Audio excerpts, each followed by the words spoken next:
everyone. Hope you're all happy, healthy, and safe at home. My name is Ranger Mariajosé, and I want to welcome you to my virtual national park right at home in my living room as we're sheltering in place. So I'm a park service ranger at Golden Gate National Recreation Area, and I want to share with you some of my favorite stories that I love to tell when I do programs.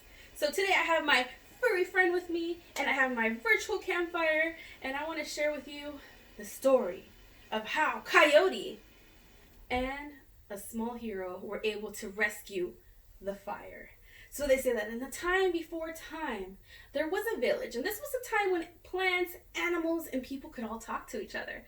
So they say that one morning when everyone woke up, they realized, all of our logs are dry. There's no fire anymore. They wanted to maybe prep a fire so they can boil some water, maybe make some acorn soup, maybe, if it was me, make a cup of coffee. But the fire was missing. They tried to spark a fire. It wasn't working. So they went to the other village next door and they said, hey, can we borrow some of your fire? We can't seem to start one. And they're like, you know what? The funniest thing just happened to us. We were trying to start a fire and it wouldn't work. So the whole day passed by, and once the night sky started to come out, the moon was up, it was starting to get dark. They still couldn't get any fire so that they could keep warm, so that they could see at night, and of course, most importantly, so that they can eat. Oh my goodness. They decided to call someone special for help.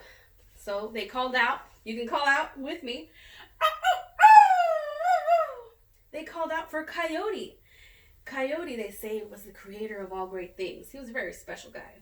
So Coyote came on over to the village and he said, all right, hello everyone. How's it going? How may I help you?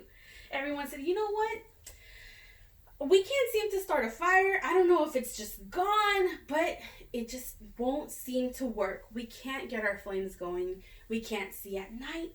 We can't keep warm by a fire. And we can't warm up our food. Coyote said, oh my goodness. You know, the same thing happened last month, and I know just who did it. It was the badger people. The badger people, they stole the fire and they hid it, and I had to go get it from them. But you know, I know that if I go over there, they're going to suspect that I'm coming back to rescue the fire again. And they hid it really well. So I think I need some help. They're going to expect me going over there. So how about one of you volunteer to go and rescue the fire? Oh, you can imagine the village. They were like, okay, let's send the bravest. Let's send the fastest. Let's send the biggest. Oh, the first one to volunteer was the big mighty bear. He said, oh, I will go. I will go and rescue the fire. And Coyote said, oh, bear, you're going to scare them from a mile away. They're going to see you coming. All right, well, let's send the deer. They're pretty quick. The deer said, no, I don't think so. So they decided to keep arguing back and forth. Who were they going to nominate to go and do this big giant rescue? Who could be so fast? Who would not be seen? And who can sneakily get in there to rescue the fire? I don't know if you have any guesses at home. But the whole time that they were going back and forth, there was somebody in the village the whole time who was fluttering by, trying to catch Coyote's attention. It was none other than cheep, cheep, cheep, cheep. It was the hummingbird. Hummingbird was like,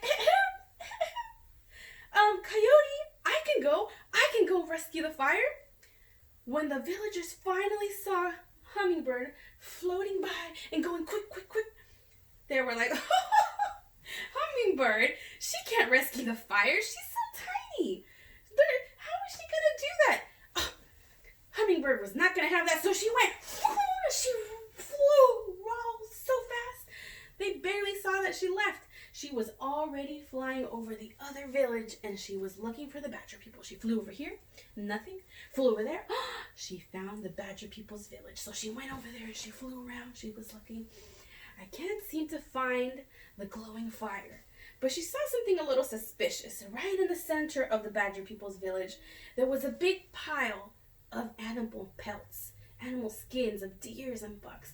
Oh my goodness, that looked real suspicious. So she got a little closer look, and there was a tiny little hole through one of the skins of the pelts that had a little orange glimmer of light inside. Now, what do you think that was? In that tiny hole where an arrow had once pierced through, She got a little closer and a little closer, and sure enough, inside was the fire hidden underneath all those pelts.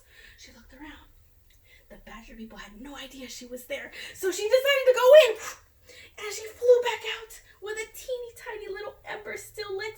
And as she did that, she flew up into the sky, and a giant flame rose up. All the badger people turned their heads. What? They found the fire! Hummingbird flew so fast back to the village, and she said, Coyote, everyone, I found the fire, but it's really hot. So Coyote said, oh, thank you, Hummingbird, you did it. I knew it. I believed you can do it. Oh, so Coyote, of course, magical powers, creator of all great things, retrieved the fire from Hummingbird, and he hid it inside the biggest tree in the village, the Uno tree. The Uno tree, we call it today the California buckeye tree. And they say that you can still find the fire burning inside if you grab 2 sticks and you rub together. Rub them as fast as the hummingbird's wings can fly, and you too can get your fire. But they also say that ever since that day, since that fire was so hot, Hummingbird's throat has been a beautiful glowing red like that fire flame that she rescued so long ago. So friends, I hope that the next time you see a hummingbird or hear a coyote howling, you know that these heroes were there to rescue their village in a time of need. So everyone, I hope you're having a happy, healthy time at home. Stay safe. If you do decide to have a bonfire with some s'mores, be careful. And also, if you decide to go to your national parks, remember, practice social distancing, respect the wildlife, stay on trail, leave no trace, and be happy, healthy, and safe. Have a great day, everyone.